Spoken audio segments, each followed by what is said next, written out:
रखाता रखाता रखाता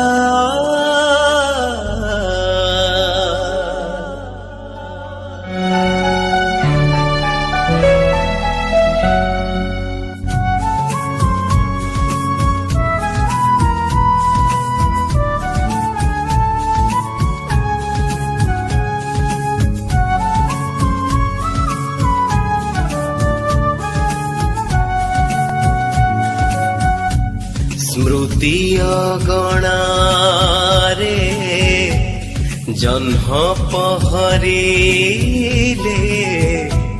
मने पड़े जेउ कथा सबुज बनरे निया लागी गले मने पड़े जेउ कथा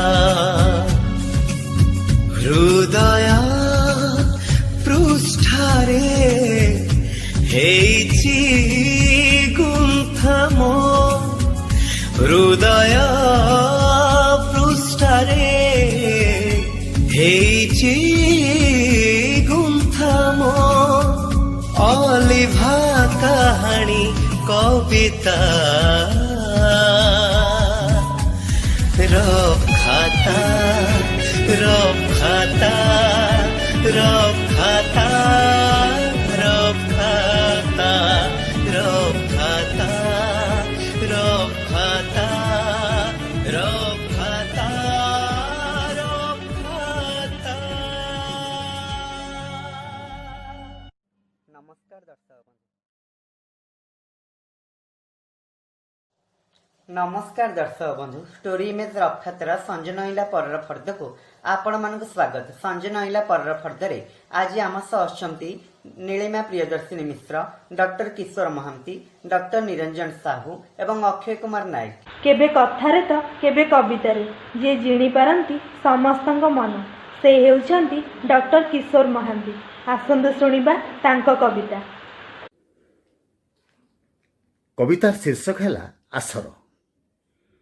कवितार आसर थिला झिपि झिपि बर्षुथिला देह मोर भिजुथिला कविता थिला मो उठरे शब्दतक हस हेई झरुथिला तोर बरसा साथी रे। कवितार आसर थिला झिपि झिपि बर्षुथिला देह मोर भिजुथिला कविता थिला मो उठरे। आखिरे आखिरे भाषा थिला निहाती अबुझा आखिरे आखिरे भाषा थिला निहाती अबुझा सेई तो सते कविता तोर सेई तो सते कविता तोर अन्य को पागल कर देउथिला। कवितार आसर थिला झिपि झिपि बर्षुथिला देह मोर भिजुथिला। हाथ लेखा अक्षर को तोर फाजिल वर्षा धोई नहीं जाउथिला। हाथ लेखा अक्षर को तोर फाजिल वर्षा धोई नहीं जाउथिला। अदृश्य वर्णमाला रे शोभित तो कविता कहार सते मन खोजुथिला कहार सते मन खोजुथिला। कवितार आसर थिला झिपि झिपि बर्षुथिला देह मोर भिजुथिला। वर्षार धारारे कागज डंगा भासी भासी चली जाउथिला। वर्षार धारारे कागज डंगा भासी भासी चली जाउथिला। तोर मोर कविता दूरकू दूरकू एणे वर्षार गजल शुभुथिला एणे वर्षार गजल शुभुथिला। कवितार आसर जमुथिला कवितार आसर जमुथिला। सभागृह ताली भी बाजुथिला सभागृह ताली भी बाजुथिला। वर्षा छाड़ी जाइथिला वर्षा छाड़ी जाइथिला। तो मो कविता को नहीं बाहरे सरगरम चर्चा हेउथिला। कवितार आसर थिला झिपि झिपि बरसुथिला देह मोर भिजुथिला। कविता थिला मो ओठरे शब्दतक हस हेई झरुथिला तोर बरसा साथी रे बरसा साथी रे बरसा साथी रे। भाई भौणी स्नेहर बंधन होछि राखी। से राखी शीर्षक कविता नहीं आसी नीलिमा प्रियदर्शिनी मिश्र। तेबे आसंतु सुनिबा तांको कविता। नमस्कार, मो नीलिमा प्रियदर्शिनी मिश्र। आज मोर कवितार शीर्षक राखी। राखी खाली सूताटीए नुहे, राखी खाली ସୂତାଟିଏ ନୁହେଁ, ନୁହେଁ ଖାଲି ଶସ୍ତା ଆଉ ଦାମିକାର କଥା। ରାକ୍ଷୀ ଗାଇଥାଏ ଭାଇ ଭଉଣୀର, ରାକ୍ଷୀ ଗାଇଥାଏ ଭାଇ ଭଉଣୀର ଅସୀମ ପ୍ରେମର ଗାଥା, ଅସୀମ ପ୍ରେମର ଗାଥା। ଜନ୍ମରୁ ସ୍ୱପ୍ନ ଦେଖେ ଭାଇଟିଏ, ଜନ୍ମରୁ ସ୍ୱପ୍ନ ଦେଖେ ଭାଇଟିଏ, ଭଉଣୀର ଖୁସି ପାଇଁ କେତେ ଅଳି ପ୍ରଭୁପଦେ ଢାଳେ, କେତେ ଅଳି ପ୍ରଭୁପଦେ ଢାଳେ, ନିଜ ସୁଖ ଶାନ୍ତି ଭୁଲିଯାଇ, ନିଜ ସୁଖ ଶାନ୍ତି ଭୁଲିଯାଇ। ଭଉଣୀ ପରାତା ଅଭିମାନିନୀଟେ, ଭଉଣୀ ପରାତା ଅଭିମାନିନୀଟେ, ଟିକେ ଟିକେ କରେ ରୁଷେ, ତଥାପି ଭାଇର ରାଜଦୁଲଣୀ ସେ, ତଥାପି ଭାଇର ରାଜଦୁଲଣୀ ସେ, ତା ଖୁସିରେ ଭାଇର ପରାଣ ହସେ, ଭାଇର ପରାଣ ହସେ। ଭଉଣୀର ଭାଇ ଜୀବନ ସଂଖାଳି, ଭଉଣୀର ଭାଇ ଜୀବନ ସଂଖାଳି, ତା ଜୀବନ ପ୍ରଥମ ପ୍ରେମ।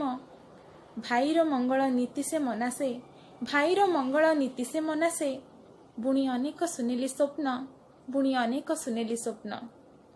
ତୁ ଅଛୁ ଭାଇ ତୋ କର୍ମ ପଥରେ, ତୁ ଅଛୁ ଭାଇ ତୋ କର୍ମ ପଥରେ, ଦେଶ ମା ସେବା ପାଇଁ ମୁଁ ଜାଳେ ଆଜି ମଙ୍ଗଳ ଦୀପାଳି, ମୁଁ ଜାଳେ ଆଜି ମଙ୍ଗଳ ଦୀପାଳି, ତୋ ଆସିବା ବାଟକୁ ଚାହିଁ, ତୋ ଆସିବା ବାଟକୁ ଚାହିଁ।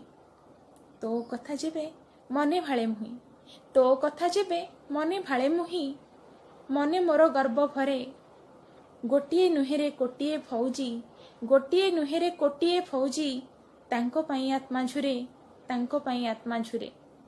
ଦେଶ ମାତୃକାର ସେବାରେ ତୁମେ ତ, ଦେଶ ମାତୃକାର ସେବାରେ ତୁମେ ତ ଭୁଲିଛ ଘର ଦୁଆର।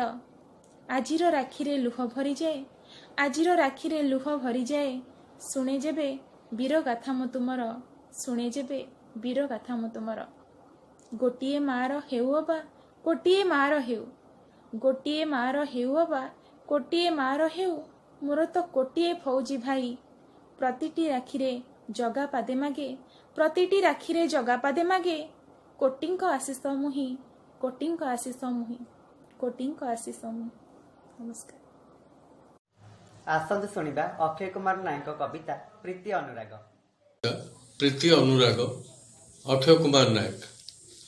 ଆଶକ ମାନସୀ ମିଳନ ପିଆସୀ, ସଙ୍ଗମ ତୀର୍ଥକୁ ଫଗୁଣର ଫଗୁ ରଙ୍ଗେ, ରୋମାଞ୍ଚିତ ରାତି ଭରିଦେବ ତାତି, ଭିଜିବ ଜୀବନ ଦୀପାୟିତ ଅନୁରାଗେ।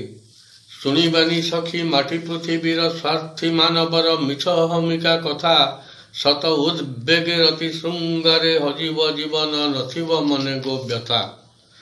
କହିବ କି ସଖୀ କିଏ ସେ ଦେଇଛି ସଦୟ ସ୍ୱୀକୃତି, ଯୁଗଳ ପ୍ରେମୀକୁ ବିଶ୍ୱେ, ମନ୍ଦ ସମାଜର କଠୋର ଶାସନ ପ୍ରଣୟୀ ମାନସେ, କୋମଳ ଭାବକୁ ନାଶେ। ତମେ ଜାଣ ସଖୀ ବନ୍ଧୁ ପରିଜନ ଧନ ଯୌବନ ଚିରଦିନ ରହି ନାହିଁ, ଇଏ ମରତ ଭୂମି ଅଳପ ଦିନର ଅତିଥି ଆମେ ଗୋ, ମୃତ୍ୟୁ ପରାଯିବ ନେଇ। ଯେହେତୁ ମରଣ ଛୁଇଁ ନାହିଁ ମୋତେ ଉତ୍ତାଳ ପାନ୍ଥ, ମୁଁ ଜୀବନଟା ମୋର ରଙ୍ଗୀନ, ସହାସ ବଦନରେ ଢାଳି ଦିଅ ସଖୀ ସୁରସ ମଦିରା ପାନ ପାତ୍ର ଏବେ ଶୂନ୍ୟ। ପାଦରେ ତୁମର ବାନ୍ଧ ଗୋ ବାନ୍ଧ ନୂପୁର ସଖୀ ଗୋ, ନବଗୀତିକାର ଛନ୍ଦେ, ମଧୁର ବାସରେ ନୀରବ ଲଗନେ ଭସିବ ଜୀବନ ପିରତିର ମଧୁ ବନ୍ଧେ। ଜାଣିଛ କି ସଖୀ କଳଙ୍କ ନଛୁଇଁ ସୁନ୍ଦର ଦିଶିଛି ଆକାଶର ରୂପା ଜହ୍ନ, ସେଇମିତି ପରା ଅପବାଦ ଭରା ଜୀବନଟା ସାରା ପିରତିର ଅଭିମାନ। ତଥାପି ସଭିଏ ପାଗଳ ପରାଏ ବିଷୟା ବିଷକୁ ସରାଗେ କରନ୍ତି ପାନ, ଗର୍ବ ଅହଙ୍କାର ଚିରସାଥୀ ଯେଣୁ ଅନ୍ତରେ ଅନ୍ତରେ ରାଗଦ୍ୱେଷ ଅଭିମାନ। ମାଟିର ଏ ଦେହ ମାଟିରେ ମିଶିବ, ମାଟିର ସେଜରେ ଶୋଇଯିବ ଯେବେ ସଖୀ, ମିଛ ପାଲଟିବ ତନୁର ତନିବା ସୁରତ ଝଙ୍କାର, ନଥିବ କିଛି ଗୋ ବାକି। ପାନ୍ଥଶାଳା ତେଣୁ ପଚାରିନି କେବେ ବିଳାସୀ ପାନ୍ଥକୁ, ବୟସ ବା ଜାତି ଧର୍ମ, ରୂପମତୀ ସାକ୍ଷୀ ଭରିଛି ପିଆଲା ଅଳସ କଟାକ୍ଷେ, ଅଙ୍ଗ ଅଙ୍ଗ ଶିହରଣ। ସାହିତ୍ୟଠୁ ସଂସ୍କୃତି, ଅଧ୍ୟାପନାଠୁ ଶ୍ରୀ ଜଗନ୍ନାଥଙ୍କ ମହିମା ଗାନ, ସବୁଥିରେ ଯେ ସିଦ୍ଧହସ୍ତ, ସେ ହେଉଛନ୍ତି ଡକ୍ଟର ନିରଞ୍ଜନ ସାହୁ। ଆସନ୍ତୁ ଶୁଣିବା ତାଙ୍କ ଆଲୋଚନା। ନୀଳାଚଳ ନିବାସାୟ ନିତ୍ୟାୟ ପରମାତ୍ମନେ, ବଳଭଦ୍ର ସୁଭଦ୍ରାଭ୍ୟାଂ ଜଗନ୍ନାଥାୟ ତେ ନମଃ। जगदानंद कंदाय प्रणतार्थ हराय च नीलाचल निवासाय जगन्नाथाय ते नमः। जय जगन्नाथ।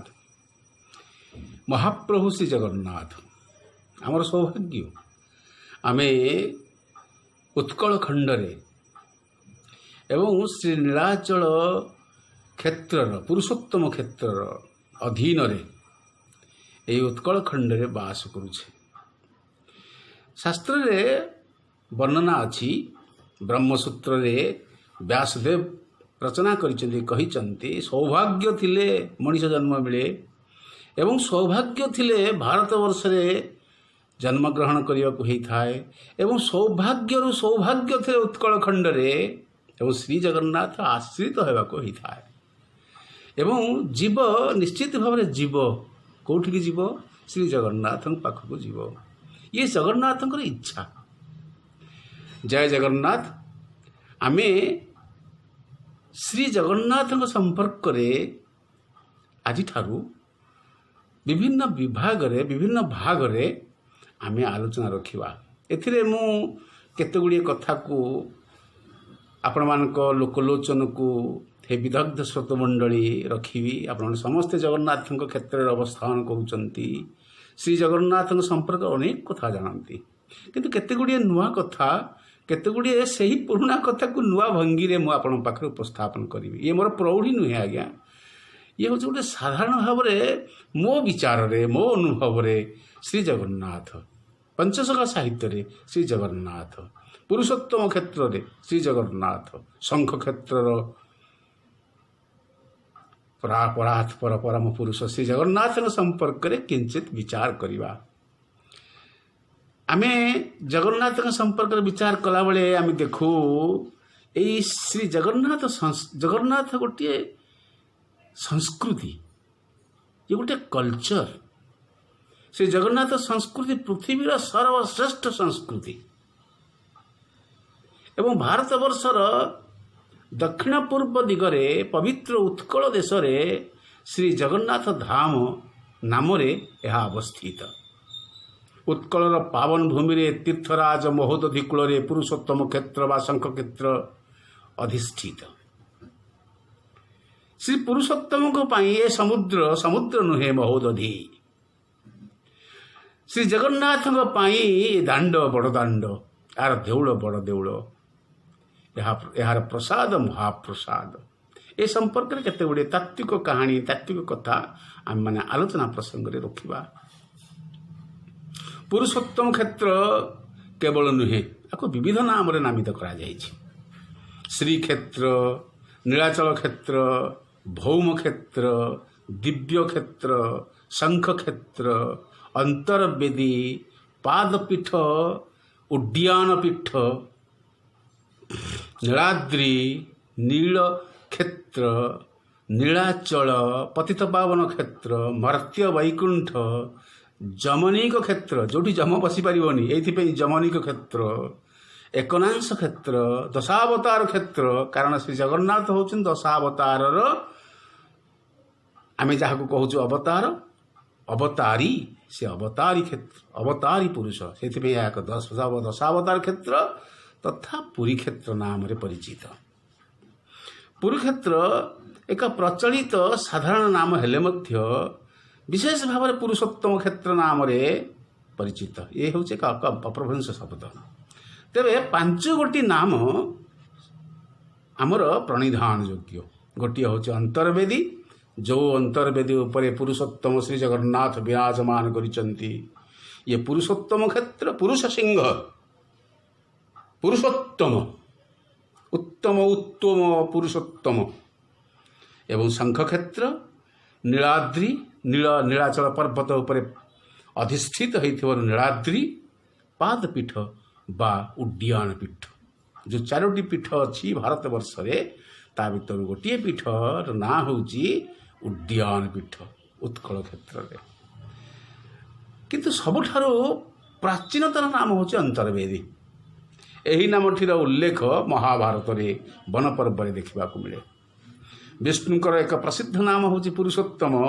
ତେଣୁକରି ପୁରାଣ ଯୁଗରେ ଭଗବତ ଗୀତାର ପୁରୁଷୋତ୍ତମ ଯୋଗରେ ଏହି କ୍ଷେତ୍ରର ନାମ ପୁରୁଷୋତ୍ତମ କ୍ଷେତ୍ର ନାମରେ ବର୍ଣ୍ଣିତ ଅଛି। ତେବେ ଶ୍ରୀ ଜଗନ୍ନାଥଙ୍କ ସମ୍ପର୍କରେ ଆମେ ଯେତେବେଳେ ଚର୍ଚ୍ଚା କରୁ, କିଏ କହିପାରିବ ତାଙ୍କ ସମ୍ପର୍କରେ ଯଦି ତାହାର ଦୟା ନ ହୁଏ? ଶ୍ରୀ ଜଗନ୍ନାଥଙ୍କର ଦୟା ହେଲେ ହିଁ ଆପଣ କହିପାରିବେ ତାଙ୍କ ସମ୍ପର୍କରେ। ସେଇଥିପାଇଁ ଗୋଟିଏ ସୁନ୍ଦର ଭାବରେ ମହାପୁରୁଷ ଅଚ୍ୟୁତାନନ୍ଦ ଗୋଟିଏ ବନ୍ଦନା ଲେଖିଛନ୍ତି, ଆପଣ ଜାଣନ୍ତି ସମସ୍ତେ। ମୁଁ ମନେ ପକାଇ ଦେଉଛି କେବଳ ଗୋଟିଏ ଦୁଇଟି ପଦ କଥା କହିକିରି, ପଦ ଦେଇକିରି ତାକୁ ପାଦବନ୍ଦନା ବୋଲି କୁହାଯାଏ। ଜଗନ୍ନାଥଙ୍କ ସମ୍ପର୍କରେ ମହାପୁରୁଷ ଅଚ୍ୟୁତାନନ୍ଦ ତାଙ୍କର ଲୀଳା ପରିକର ସୁନ୍ଦର ଭାବରେ ବ୍ୟାଖ୍ୟା କରିଛନ୍ତି ଗୋଟିଏ ଛୋଟିଆ କବିତା ଭିତରେ। ସେ କହିଛନ୍ତି, ଜୟ ଜୟ ଲକ୍ଷ୍ମୀକାନ୍ତ ହୋ, ଜୟ ଶ୍ରୀ ଜଗନ୍ନାଥ, ଯାର ପାଦେ କୋଟି ବ୍ରହ୍ମାଣ୍ଡ, ଧ୍ୟାନ କରେ ଯୁଗତ, ଗଙ୍ଗା ଦେବୀ ଯାର ଚରଣୁ, ହୋଇଛନ୍ତି ବାହାର, କେଉଁ ଜଳ ନେଇ ଧୋଇବି ପ୍ରଭୁ ଚରଣ ତୋର। ଗଙ୍ଗା ଦେବୀ ଆପଣଙ୍କର ପାଦ ପଦ୍ମରେ ଅଛନ୍ତି, ମୁଁ କେଉଁ ଜଳରେ ଆପଣଙ୍କ ପାଦକୁ ଧୋଇବି? ଆଉ ଯେଉଁଠି ଲକ୍ଷ୍ମୀ ଯାହାର ପରିଚାରିକା ସେବାରତରେ ଅଛନ୍ତି, ଆପଣ କ୍ଷୀର ସମୁଦ୍ରରେ ଅଛନ୍ତି, ଆପଣ ପଦମୋଚ୍ଚାରଣ କରୁଛନ୍ତି ମହାଲକ୍ଷ୍ମୀ, ମୁଁ କେଉଁ ଧନ ଦେଇକି ଆପଣଙ୍କୁ ପୂଜା କରିବି? ଗରୁଡ଼ ଆପଣଙ୍କର ଆସନ, ମୁଁ କି ଆସନ ଆପଣଙ୍କୁ ଦେବି? ଗରୁଡ଼ ଯାହାର ଆସନ, କିସ ଦେବୀ ଆସନ, ଲକ୍ଷ୍ମୀ ଦେବୀ ଯାର ଘରଣୀ, ତାକୁ କି ଦେବୀ ଧନ। ହେଲା, ଏଠି ଭକ୍ତିର ଚରମ ସୋପାନରେ ମହାପୁରୁଷ ଅଚ୍ୟୁତାନନ୍ଦ ପ୍ରବେଶ କରିକିରି ସେ ଜଗନ୍ନାଥଙ୍କ ଉଦ୍ଦେଶ୍ୟରେ ପୁଷ୍ପାଞ୍ଜଳି, ଭକ୍ତି ପୁଷ୍ପାଞ୍ଜଳି ଅର୍ପଣ କରୁଛନ୍ତି। ହେ ପ୍ରଭୁ, ହେ ମହାପ୍ରଭୁ, ହେ ଯୋଗାରୂଢ଼ ପୁରୁଷ, ହେ ମାର୍ତ୍ତଣ୍ଡ, ଆପଣଙ୍କ ଉଦ୍ଦେଶ୍ୟରେ ଏଇ ମୋର କ୍ଲୁପ୍ତ ନିବେଦନ ଯେ ଲକ୍ଷ୍ମୀ ଆପଣଙ୍କର ଘରଣୀ, ମୁଁ କି ଧନ ଦେବି? ଗଙ୍ଗା ଯାହାଙ୍କର ଚରଣରେ ସେବା କରୁଛନ୍ତି, ମୁଁ ତାଙ୍କୁ କି ଜଳରେ ସ୍ନାନ କରେଇବି? ଏବଂ ଯେଉଁଠି ଗରୁଡ଼ ଆପଣଙ୍କର ଆସନ, ମୁଁ କି ଆସନଟେ ଦେବି ଆପଣଙ୍କୁ? ଆଉ ସରସ୍ୱତୀ ଯାହାର ଛାମୁରେ ବୀଣାବାଦନ କରୁଛନ୍ତି, ମୁଁ କି ଗୀତ ଗାଇ ଆପଣଙ୍କୁ ଶୁଣେଇକି ତୃପ୍ତ କରେଇବି? ସରସ୍ୱତୀ ଯାର ଛାମୁରେ ବୀଣା ଯନ୍ତ୍ର ବାଆନ୍ତି, କେଉଁ ମନ୍ତ୍ର ପଢ଼ିଭୋ ନାଥ, ମୁଁ ଯେ କରିବି ସ୍ତୁତି। କି ମନ୍ତ୍ର ମୁଁ ପାଠ କରିବି ଆପଣଙ୍କ ପାଖରେ? ମୁଁ କି ପାଣ୍ଡିତ୍ୟ ଆପଣଙ୍କ ପାଖରେ ଦେଖେଇବି? ଆପଣ ଐଶ୍ୱର୍ଯ୍ୟର ଠାକୁର ନିଶ୍ଚିତ ଭାବରେ, କିନ୍ତୁ ଆପଣ ଭାବର ଠାକୁର। ଭାବରେ ଭାବରେ ଆପଣ ମହାଭାବମୟୀ ଆପଣଙ୍କ ପାଖରେ, ଅର୍ଥାତ୍ ଶ୍ରୀରାଧାଙ୍କର ଆପଣ ଭାବରେ ଭାବିତ। ଏଠି ଗୋଟିଏ କଥା କହିବାକୁ ମନ ହୁଏ, ଶ୍ରୀ ଜଗନ୍ନାଥଙ୍କ ଆବିର୍ଭାବ ସମ୍ପର୍କରେ। ଦ୍ୱାପର ଯୁଗରେ ଗୋଟିଏ ସୁନ୍ଦର କଥାବସ୍ତୁ ଅଛି। ଏଠି ଅତି କଳ୍ପରେ ମୁଁ ସେଇ କଥାଟି କହିଦେବାକୁ ଚାହେଁ। ଶ୍ରୀ ଜଗନ୍ନାଥ କିପରି ଭାବାବିଷ୍ଟ। ଯେତେବେଳେ ନାରଦ ମହର୍ଷିଙ୍କର ଗୁରୁ ହେଉଛନ୍ତି ରାଧାରାଣୀ, ନାରଦ ମହର୍ଷିଙ୍କର ଗୁରୁ ହେଉଛନ୍ତି ରାଧାରାଣୀ। ରାଧାରାଣୀଙ୍କ ସମ୍ପର୍କରେ କିଛି ଶୁଣିବା ପାଇଁ ସେ ଚାହାନ୍ତି ସବୁବେଳେ।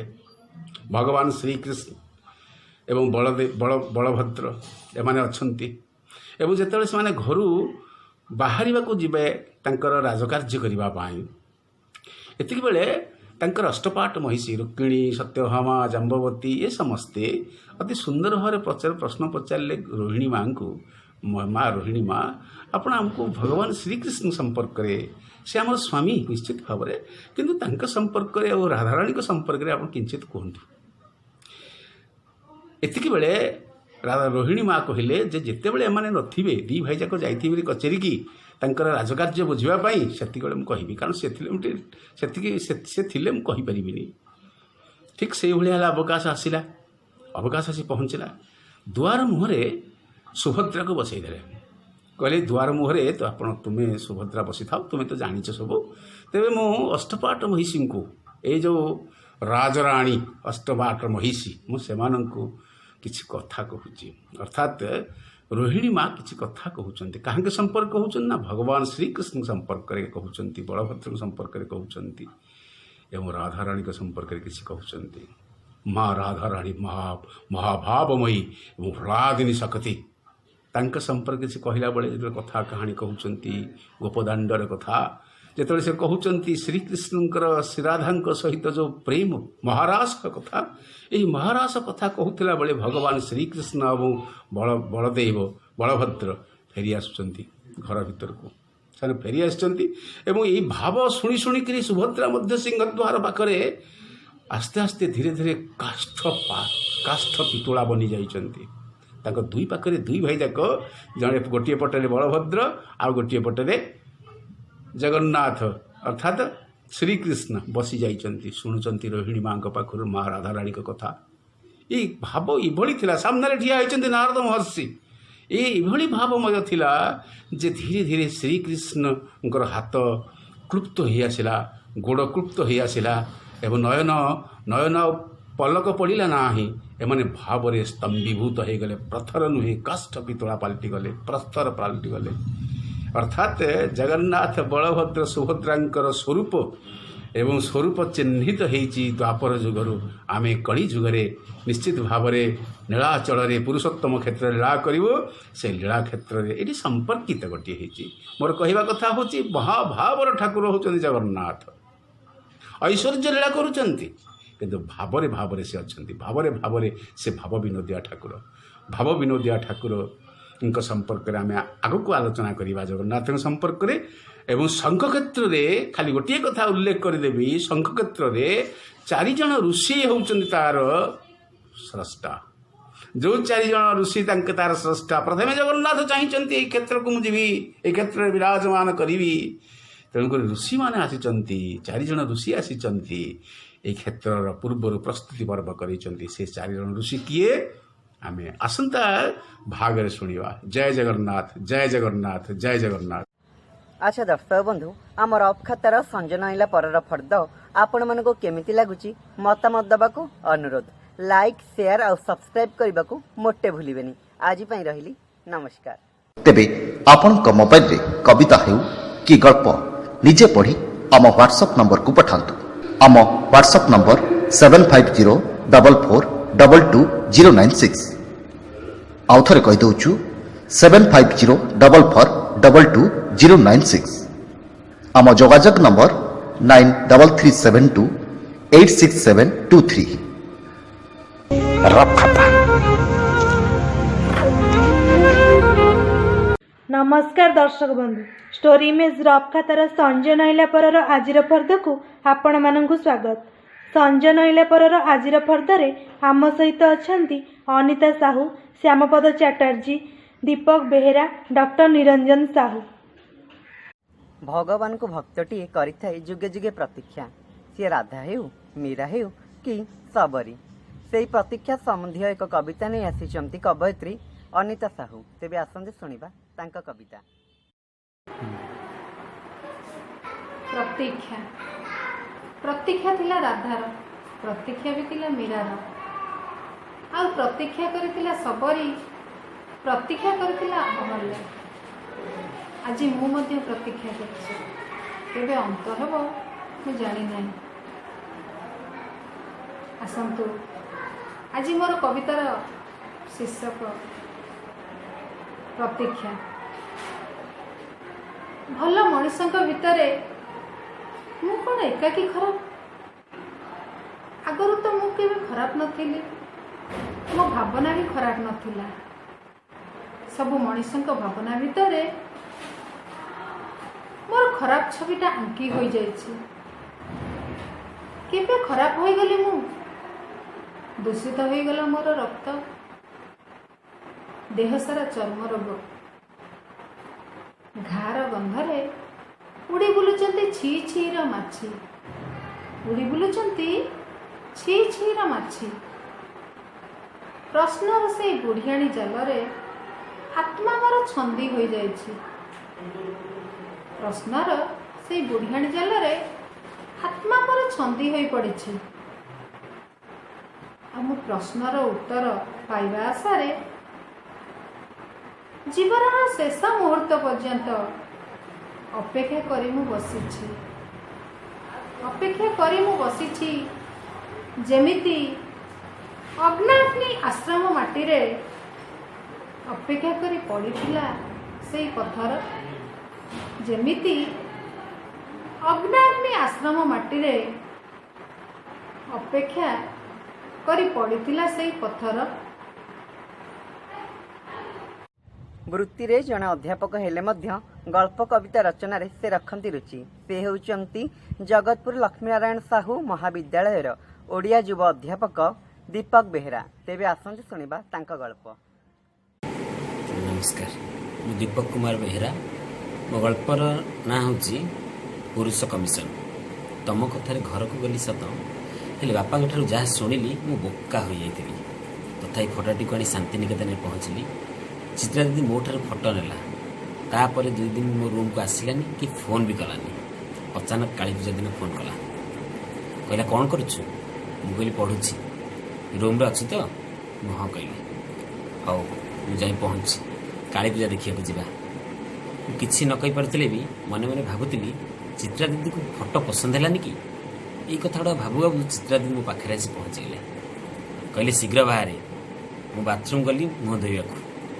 ମୁଁ ବାଥରୁମ୍ରୁ ବାହାରି ଦେଖେ ତ ସେ ମୋ ପ୍ୟାଣ୍ଟଟିକୁ ଆଇରନ୍ କରିସାରିଲାଣି। ମୁଁ ମନେ ମନେ ଭାବୁଥାଏ, ସତରେ ଚିତ୍ରା ଦିଦି ପୁଅଟିକୁ ବୋଧେ ପସନ୍ଦ କରେନି, ନହେଲେ ମୋର ଏ ଯତ୍ନ ନେଉଛି କାହିଁକି? ଠିକ୍ ସେହି ସମୟରେ ଚିତ୍ରା ଦିଦି ମୋତେ କହୁଛି, ବୋକା ଭଳି ଠିଆ ହେଇଛୁ କାହିଁକି, ଶୀଘ୍ର ବାହାରୁନୁ। ହଁ କହି ମୁଁ ବାହାରିଗଲି। ଆଜି ପୁଣି ଚିତ୍ରା ଦିଦିର ସ୍କୁଟିରେ ବସିବାକୁ ପଡ଼ିଲା। ପୂର୍ବବେଳେ ଚିତ୍ରା ଦିଦି ମୋ ସହିତ ଆଜି କାହିଁକି ଆଉ ଗପୁନି, ସେଥିପାଇଁ ଶରୀରର ବାସ୍ନା ମୋର ମନେ ପଡ଼ୁନାହିଁ। କିଛି ସମୟ ପରେ ଚିତ୍ରା ଦିଦିର ଫୋନ୍ ରିଙ୍ଗ ହେଲା। ଚିତ୍ରା ଦିଦି ଫୋନ୍ ବାହାର କରିବା ପରିସ୍ଥିତିରେ ବି ନଥିଲା। ଯଦିଓ ବର୍ତ୍ତମାନ ସମାଜ ସହିତ ଖାପ ଖୁଆଇ ଚିତ୍ରା ଦିଦି ଜିନ୍ସ ପ୍ୟାଣ୍ଟ ଆଉ ବାନିଆନ୍ ପିନ୍ଧିଥିଲା। ମୋତେ କହିଲା ପ୍ୟାଣ୍ଟ ପକେଟରୁ ମୋବାଇଲ୍ କାଢ଼ିଲୁ। ମୁଁ ମୋବାଇଲ୍ କାଢ଼ିଲି। ସେ କହିଲା, ଦେଖିଲୁ କାହା ଫୋନ୍? ମୁଁ ଦେଖିଲା ବେଳକୁ କଷ୍ଟମର କେୟାର। ମନକୁ ଧିକ୍କାର କଲି। ଏତିକିବେଳେ ଏମିତି ଅସୁବିଧାରେ ପକାଉଛି। ଚିତ୍ରା ଦିଦି ପ୍ୟାଣ୍ଟ ପକେଟକୁ ଲାଷ୍ଟକୁ ହାତ ପୁରେଇବାକୁ ପଡ଼ିଲା। ଚିତ୍ରା ଦିଦି କହିଲା, କିଏ? ମୁଁ କହିଲି କଷ୍ଟମର କେୟାର। ସେ କହିଲା, ହଉ କାଟିଦେ। କିଛି ବାଟ ଗଲା ପରେ ଚିତ୍ରା ଦିଦି ପଚାରିଲା, ଘରକୁ ଯାଇଥିଲୁ? କୁଆଡ଼େ କୁଆଡ଼େ ସବୁ ବୁଲାବୁଲି କଲୁ? ମୁଁ କହିଲି ନା, କୁଆଡ଼େ ଯାଇନି। ମନେ ମନେ ଭାବୁଥାଏ, ଇଏ କାହିଁକି ମୋତେ ଏତେ କଥା ପଚାରୁଛି? ତାର ତ ଅନ୍ୟ ଏକ ପୁରୁଷ ଅଛି। ମୋ କଥା ଚିନ୍ତା କରୁଛି କାହିଁକି ଯାଏ? କାଳୀ ମନ୍ଦିର ହେଇଗଲା। ମନ୍ଦିର ବୁଲାବୁଲି ପରେ ଗୋଟେ ଅଜଣା ବାଟରେ କୁଆଡ଼େ ଗଲୁ କେଜାଣି, ଆଉ ରାସ୍ତା ପାଇଲୁନି। ରାତି 9ଟା ବାଜିଲାଣି। ଚିତ୍ରା ଦିଦି ମନା କଲା, ଆଉ ରୁମ୍କୁ ଫେରି ହେବନି। ତାହେଲେ କ'ଣ କରିବା? ଚିତ୍ରା ଦିଦି କହିଲା, ଗୋଟେ ହୋଟେଲରେ ରହିଯିବା। ତୁ ଡରୁଛୁ କି? ମୁଁ ନା କହିଲି। ମୋ ପାଟି ଥରୁଥାଏ। ସେ କହିଲା, ବୋକା ଭଳି ଅନେଇଛୁ କ'ଣ? ସେତେବେଳେ ମୋ ଦେହ ଥରୁଥାଏ। ଯଦିଓ ଶୀତର ପ୍ରକୋପ ବଢ଼ୁଥାଏ। ସେଠି ଆମ 2 ଜଣଙ୍କ ଫଟୋ ହୋଟେଲ ମାଲିକ ଉଠାଇ ରଖିଲେ। କାରଣ କଲିକତାରେ ସବୁ ହୋଟେଲରେ ରହିବାକୁ ହେଲେ ସ୍ୱାମୀ ସ୍ତ୍ରୀଙ୍କ ଫଟୋ ଉଠାଇ ରଖାଯାଏ। ତାହେଲେ ଚିତ୍ରା ଦିଦି ମୋତେ କ'ଣ ନିଜ ସ୍ୱାମୀ ବୋଲି କହିଛନ୍ତି ସେଠି? ହୋଟେଲ ରୁମ୍କୁ ଗଲୁ। ଚିତ୍ରା ଦିଦି ବାଥରୁମ୍କୁ ଫ୍ରେଶ୍ ହେବାକୁ ଗଲେ। ମୁଁ ବୋକା ଭଳି ବସିଥାଏ ଆଉ ଭାବୁଥାଏ, ଚିତ୍ରା ଦିଦି ହୋଟେଲଟି କାହିଁକି ବାଛିଲେ କେଜାଣି? ଯଦିଓ ଡେରି ହେଲା, ତାହେଲେ ସିନା ରୁମ୍ଟା 20 କିଲୋମିଟର ଯାଇ ହେବନି, ହେଲେ ଏଠି କ'ଣ ତାର ସାଙ୍ଗ ପରିଚିତ କେହି ନଥିଲେ? ତାଙ୍କ ଘରେ ରହିଯାଇଥାନ୍ତୁ। ମୁଁ ବୋକା ହେଇ କିଛି ବୁଝିପାରୁନଥାଏ। କାରଣ ନାରୀର ଗୋଟାଏ କଥା ପଛରେ ଲୁଚିଥାଏ ସହସ୍ର ଉଦ୍ଦେଶ୍ୟ। ଚିତ୍ରା ଦିଦି ବାଥରୁମ୍ରୁ ଆସିଲେ।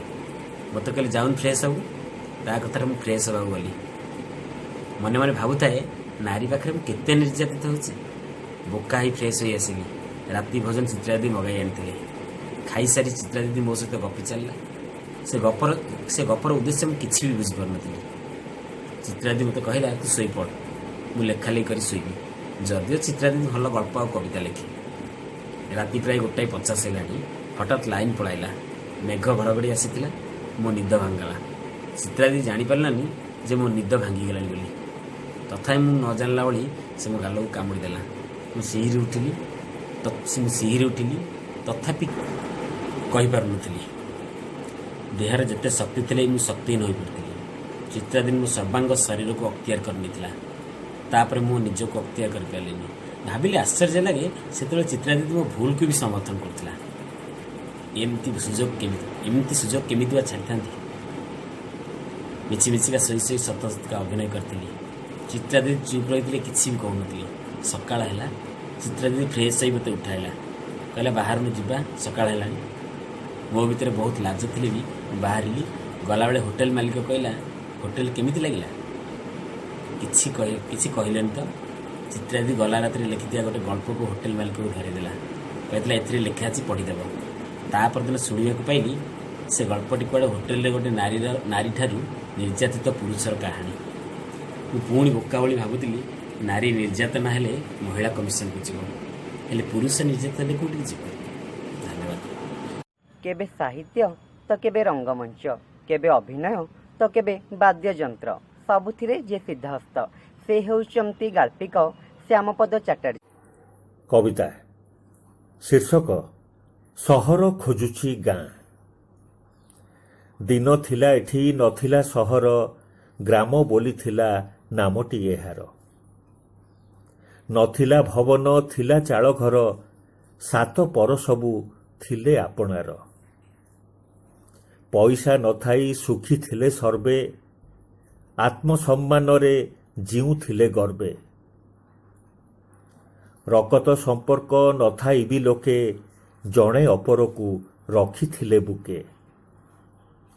ସ୍ୱାର୍ଥକୁ ନିଜର ଜଳାଞ୍ଜଳି ଦେଇ, ତ୍ୟାଗ ଧର୍ମକୁ ଆପଣାଇ ନେଇ, ଏନ୍ତୁଡ଼ି ଶାଳରୁ ଜୁଇ ନିଆଯାଏ, ବିତାଉଥିଲେ ତ ଜୀବନ ସଭିଏଁ। ପାଇବାର ଚିନ୍ତା ନଥିଲା ମନରେ, ହେଉଥିଲେ ସୁଖୀ ଅନ୍ୟକୁ ଦେବାରେ। କିଛି ନଥାଇ ବି ମନେ ଥିଲା ଶାନ୍ତି, ମଣୁଥିଲେ ତାକୁ ସର୍ବଶ୍ରେଷ୍ଠ ପ୍ରାପ୍ତି। ଆଜି କିନ୍ତୁ ଆଉ ଚାଳ ଘର ନାହିଁ, ଅଟ୍ଟାଳିକା ଭରା ଆଜି ଏଇ ଭୂଇଁ। ସମସ୍ତଙ୍କ ପାଖେ ଅଛି ଆଜି ଧନ, ନାହିଁ କିନ୍ତୁ ସେଇ ପୁରାତନ ମନ। ରକ୍ତ ସମ୍ପର୍କ ବି ହୁଏ ଅଣଦେଖା, ସଭିଙ୍କ ମୁହଁରେ ବନ୍ଧା ଏକ ମୁଖା। ହସ ଅଛି ଓଠେ ନାହିଁ ତା ଜୀବନ, ଅନ୍ୟ ଦୁଃଖେ ଶୁଭେ କୃତ୍ରିମ କ୍ରନ୍ଦନ। ଭିଡ଼ରେ ଥାଇ ବି ସର୍ବେ ଏକୁଟିଆ, ବାପ ଘରେ ଆଜି ପୁଅ ଭଡ଼ାଟିଆ। ଚାକଚକ୍ୟ ଭରା ଆମ ଏ ସହର, ମଧ୍ୟରାତ୍ରି ଲାଗେ ଦିନ ଦ୍ୱିପହର। ସର୍ବେ ନିଜ ନିଜ ସ୍ୱାର୍ଥର ସାରଥୀ,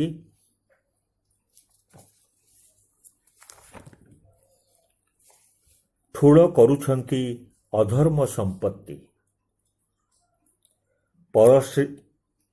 ପରଶ୍ରୀ ଦେଖିଲେ ସର୍ବେ ବିଚଳିତ, ଅନ୍ୟର କ୍ଷତିରେ ସର୍ବେ ପୁଲକିତ।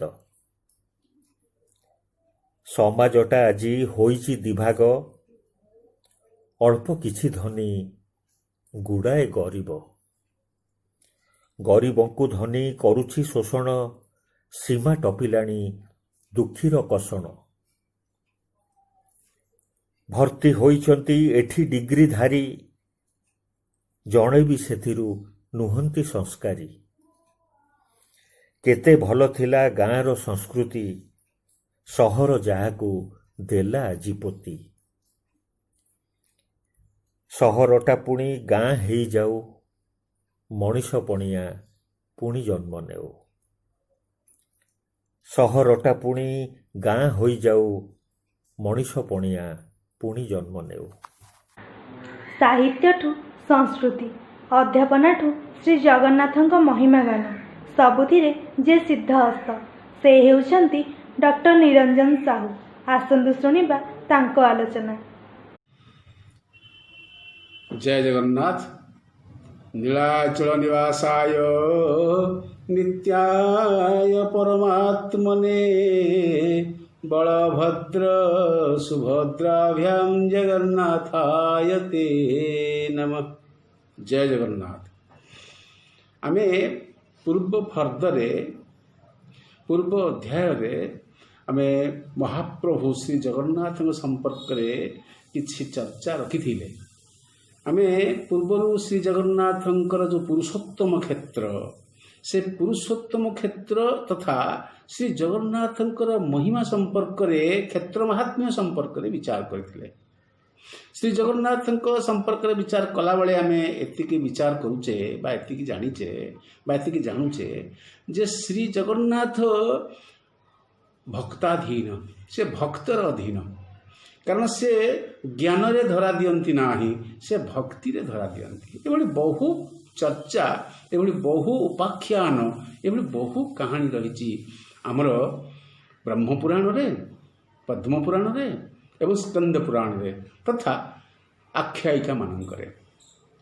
ତେବେ ଆଜିରେ ଆମେ ଶୁଣିବା ଶ୍ରୀ ଜଗନ୍ନାଥଙ୍କ ସମ୍ପର୍କରେ ଶୁଣିଲା ବେଳେ ଆମେ ବୁଝିବା, ଆମେ ପୂର୍ବ ଅଧ୍ୟାୟରେ କହିଛେ ଏଇଟା ହେଉଛି ପୁରୁଷୋତ୍ତମ କ୍ଷେତ୍ର। ଆପଣ ଜାଣନ୍ତି ଭଗବତ ଗୀତାରେ ଗୋଟିଏ ଅଧ୍ୟାୟ ହେଉଛି ପୁରୁଷୋତ୍ତମ ଯୋଗ। ଏହି ଅନୁକ୍ରମରେ ଇଏ ହେଉଛି ପୁରୁଷୋତ୍ତମ ଯୋଗ। ଇଏ ହେଉଛି ଗୀତା ମାହାତ୍ମ୍ୟର ମାହାତ୍ମିକ ପୁରୁଷୋତ୍ତମ, ଉତ୍ତମ ପୁରୁଷୋତ୍ତମ।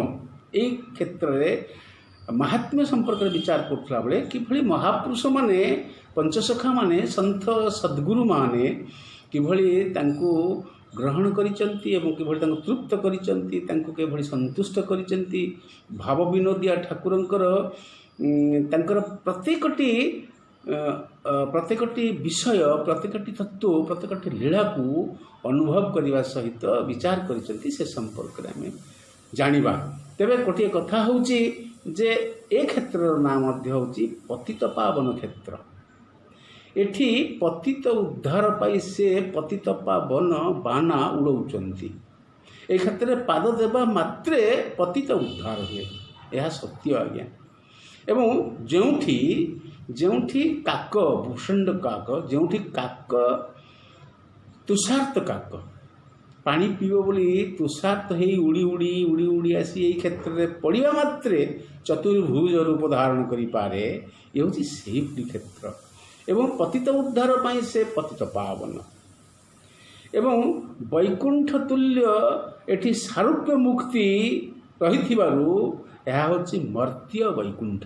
ବୈକୁଣ୍ଠରେ ଯେମିତି ଦେବତାମାନେ, ଭଗବାନ ଅଛନ୍ତି ଏବଂ ତା ତତୁଲ୍ୟ ତାଦାତ୍ମ୍ୟ ଭାବରେ ସାରୂପ୍ୟ ମୁକ୍ତି ମିଳୁଥିବାରୁ ଏହା ହେଉଛି ମର୍ତ୍ତ୍ୟ ବୈକୁଣ୍ଠ। ଆଜ୍ଞା ଦେଖନ୍ତୁ ତ କେଡ଼େ ବଡ଼ କ୍ଷେତ୍ର, ମର୍ତ୍ତ୍ୟ ବୈକୁଣ୍ଠରେ ଆପଣମାନେ ଅଛନ୍ତି। ଆଉ ଏ କ୍ଷେତ୍ରରେ ଯମ ଯନ୍ତ୍ରଣା ନଥିବାରୁ ଏହାକୁ ଯମନିକ କ୍ଷେତ୍ର ବୋଲି ମଧ୍ୟ କହନ୍ତି। ପୁରୁଷୋତ୍ତମ କ୍ଷେତ୍ର ଠାରୁ ଇଏ ହେଉଛି ଯମନିକ କ୍ଷେତ୍ର। ତତ୍ବ୍ୟତୀତ ଏଠି ନୃସିଂହ ଆବିର୍ଭୂତ ହୋଇଛନ୍ତି। ଯେତେବେଳେ ଇନ୍ଦ୍ରଦ୍ୟୁମ୍ନ ଆସିଲେ ଜଗନ୍ନାଥଙ୍କ କ୍ଷେତ୍ର ଦର୍ଶନ କରିବା ପାଇଁ, ଜଗନ୍ନାଥଙ୍କୁ ନୀଳମଣି ବିଗ୍ରହଙ୍କୁ, ସେତେବେଳେ ସିଏ ଆଉ ସେଇ ନୀଳମଣି ବିଗ୍ରହକୁ ଦର୍ଶନ କରିପାରିଲେ ନାହିଁ। ଏବଂ ସିଏ ଯଜ୍ଞ କରି ଯଜ୍ଞରୁ ଯେଉଁ ଲେଲିହାନ ଶିଖା ପ୍ରକଟିତ ହେଲା, ସେ ଲେଲିହାନ ଶିଖା ମଧ୍ୟରୁ ଶ୍ରୀ ଜଗନ୍ନାଥଙ୍କ ସ୍ୱରୂପ ପ୍ରକାଶ ପାଇଲା। ଏବଂ ସେ ସ୍ୱରୂପକୁ ଦେଖିକିରି ଦାରୁ ମୂର୍ତ୍ତି, ସେ ସ୍ୱୟଂ ନିଜର ଦାରୁ ମୂର୍ତ୍ତି ତିଆରି କଲେ। ଇଏ ହେଉଛି ଜଗନ୍ନାଥ ମହିମା। ତେଣୁକରି ଇଏ ହେଉଛି କ୍ଷେତ୍ର ନୃସିଂହ। ତେଣୁ ଶ୍ରୀ ଜଗନ୍ନାଥ ହେଉଛନ୍ତି ନିଜେ ସ୍ୱୟଂ ନୃସିଂହ, ଏ କଥା ମଧ୍ୟ ପ୍ରମାଣିତ ଅଛି। ଆଉ ଏଠିକି ଏହାକୁ ମଧ୍ୟ ଶ୍ରୀକ୍ଷେତ୍ର ବୋଲି କୁହାଯାଏ। ଶ୍ରୀ କହିଲେ ଲକ୍ଷ୍ମୀ ଏବଂ ଲକ୍ଷ୍ମୀଙ୍କ କ୍ଷେତ୍ର ବୋଲି କହନ୍ତି ଶ୍ରୀକ୍ଷେତ୍ର। ତେବେ ଶ୍ରୀ ଅର୍ଥାତ୍ ଲକ୍ଷ୍ମୀ, ମହାଲକ୍ଷ୍ମୀ ବିରାଜିତ ଏଠାରେ। ଏହା ସହିତ ଶ୍ରୀ ଜଗନ୍ନାଥ ରତ୍ନବେଦୀ ଆରୂଢ଼ ଶ୍ରୀଯନ୍ତ୍ର, ଶ୍ରୀଚକ୍ର ଯନ୍ତ୍ରାରୂଢ଼ ହୋଇଥିବାରୁ ଏ ମଧ୍ୟ ଶ୍ରୀକ୍ଷେତ୍ର। ଆପଣ ଯେଉଁ ପ୍ରସାଦ ପାଉଛନ୍ତି, ଇଏ କେବଳ ଶ୍ରୀଯନ୍ତ୍ର ଉପରେ ଭଗବାନ ଶ୍ରୀ ଜଗନ୍ନାଥ ବିରାଜମାନ କରିଥିବାରୁ ସେଠାରେ ଯେଉଁ ଭୋଗ ତିଆରି ହୁଏ, ସେ ଶ୍ରୀଯନ୍ତ୍ର ହେଉଥିବାରୁ ଏହା ମହାପ୍ରସାଦ ହୁଏ। ବିମଳାଙ୍କୁ ଦର୍ଶନ କରେଇକିରି ମଧ୍ୟ ମହାପ୍ରସାଦ ହୁଏ। ତେବେ ସେ ଶ୍ରୀଯନ୍ତ୍ର ହେତୁ ଏହାକୁ ଶ୍ରୀକ୍ଷେତ୍ର ବୋଲି କୁହାଯାଏ। ଶ୍ରୀ କହିଲେ ଲକ୍ଷ୍ମୀ, ଶ୍ରୀ କହିଲେ ଶ୍ରୀଯନ୍ତ୍ର। ଆମେ ଆଉ ଗୋଟିଏ କଥାକୁ ଯିବା, ଏ ହେଉଛି ଚିନ୍ମୟ କ୍ଷେତ୍ର। ଆମେ ଏହାକୁ ମାଟିଗୋଡ଼ିର କ୍ଷେତ୍ର କହିବା ନାହିଁ, ଇଏ ହେଉଛି ଚିନ୍ମୟ କ୍ଷେତ୍ର।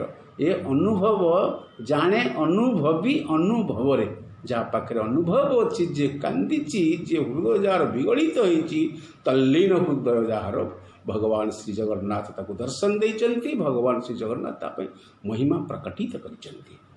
ତେଣୁକରି ଏହା ଶ୍ରୀ ଜଗନ୍ନାଥଙ୍କ ଲୀଳା କ୍ଷେତ୍ର। ଆପଣମାନେ ଲୀଳାରେ ପ୍ରବେଶ କରିଛନ୍ତି। ତେବେ ଏଇ ଯେଉଁ କ୍ଷେତ୍ର ସମ୍ପର୍କରେ ମୁଁ ପୂର୍ବରୁ ଗୋଟିଏ ପତ୍ରରେ କହିଛି, ଗୋଟିଏ ଅଧ୍ୟାୟରେ କହିଛି ଯେ ଜଗନ୍ନାଥ ଏଇ କ୍ଷେତ୍ରରେ ଲୀଳା କରିବା ପୂର୍ବରୁ ଏ କ୍ଷେତ୍ର ପ୍ରତିଷ୍ଠା କରିବା ପାଇଁ, କ୍ଷେତ୍ରକୁ ତିଆରି କରିବା ପାଇଁ 4 ଜଣ ଋଷି ଆସି। କେଉଁମାନେ ସେମାନେ? ଜଣେ ହେଉଛନ୍ତି ଅଙ୍ଗିରସ, ଅଙ୍ଗିରା ଋଷି ବୋଲି ତାଙ୍କୁ କୁହାଯାଏ, ଏବଂ ତାଙ୍କର ଅଙ୍ଗିରା ଆଶ୍ରମ ପୁରୀରେ ପ୍ରସିଦ୍ଧ ଆଶ୍ରମ ଅଙ୍ଗିରା ଆଶ୍ରମ ଅଛି। ଦ୍ୱିତୀୟରେ ହେଉଛନ୍ତି କଣ୍ଡୁ ମୁନି, କଣ୍ଡୁ ଆଶ୍ରମ ବା କଣ୍ଡୁ ମୁନିଙ୍କ ଆଶ୍ରମ। ଏବଂ ତୃତୀୟରେ ହେଉଛନ୍ତି ମାର୍କଣ୍ଡେୟ, ମାର୍କଣ୍ଡେୟ ଋଷି, ଅର୍ଥାତ୍ ମାର୍କଣ୍ଡେୟ ଆଶ୍ରମ ଅଛି, ମାର୍କଣ୍ଡେୟ ପୁଷ୍କରିଣୀ ଅଛି।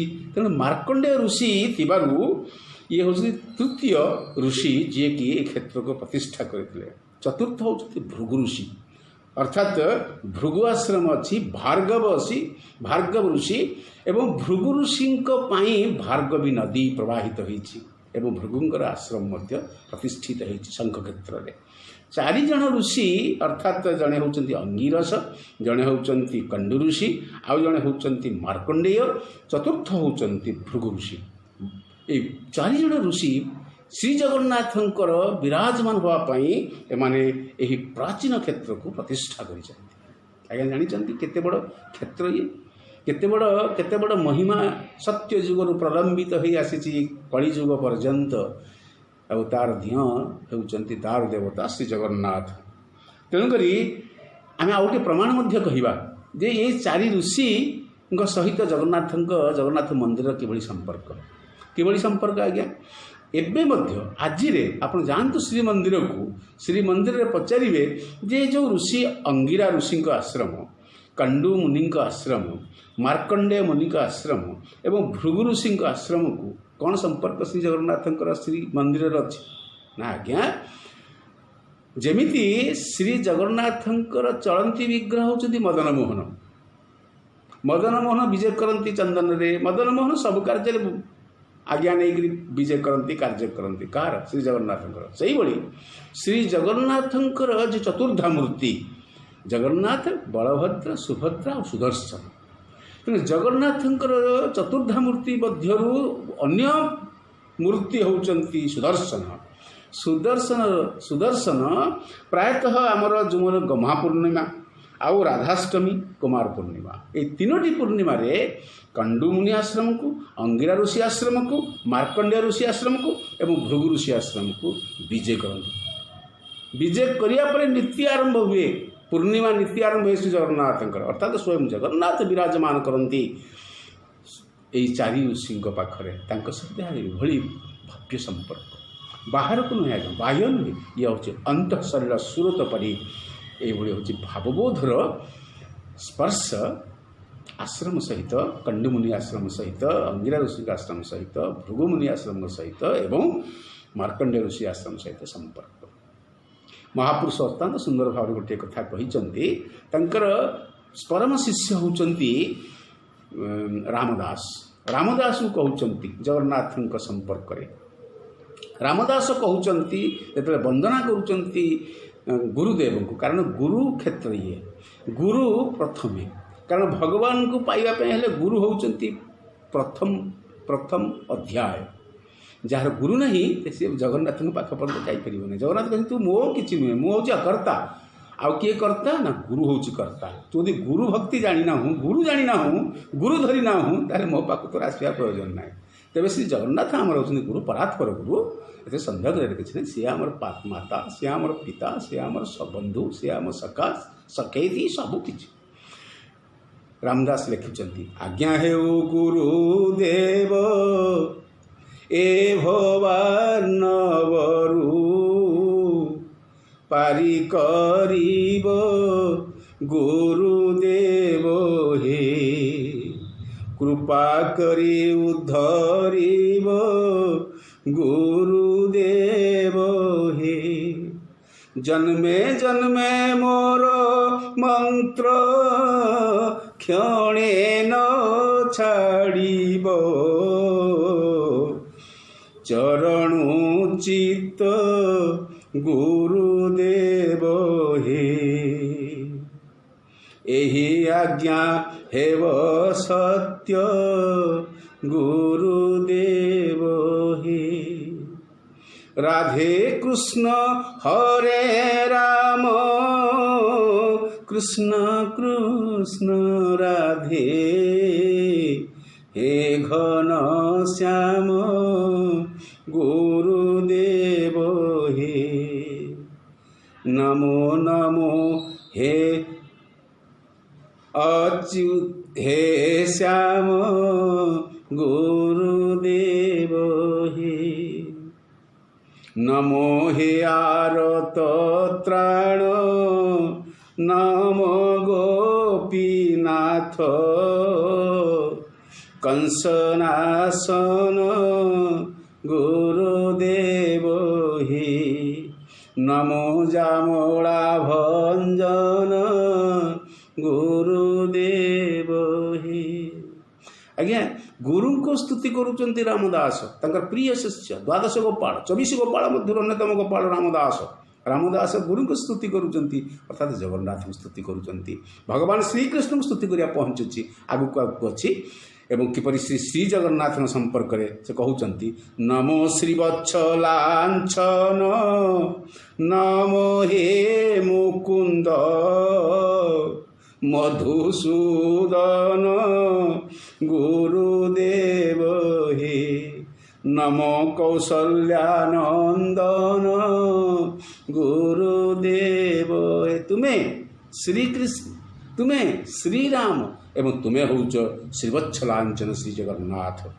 यही होती महापुरुष चितानंदर वक्तव्य श्री जगन्नाथ एवं रामदासंकर जो गुरु को स्तुति भितर श्री जगन्नाथ महिमा प्रकटन करछंती एवं से किपरि अनंत शयन अछंती एवं से किपरि नृसिंह मूर्ति। नमो नृसिंह मूर्ति नमो नाकार अलेख मूर्ति गुरुदेव हे। रूप अरूप रे स्थिति गुरुदेव हे। से रूप से अरूप से सगुण से निर्गुण। यही क्रम आम आगू जाना रामदास किपरि तांकर सद्गुरु ब्रह्म अच्युतानंद को स्तुति करा भितर श्री जगन्नाथ प्रति तांकर स्तुति अर्घ्य प्रदान करिसेंती। आम पर अध्याय पुणी जानिबा। जय जगन्नाथ जय जगन्नाथ जय जगन्नाथ। तेबे दर्शक बंधु आम कार्यक्रम आपंक केमिति लगुछि मतामत जणेबे। लाइक शेयर सब्सक्राइब करने को जमारे भूलिबेनी। आज पई रहिली नमस्कार।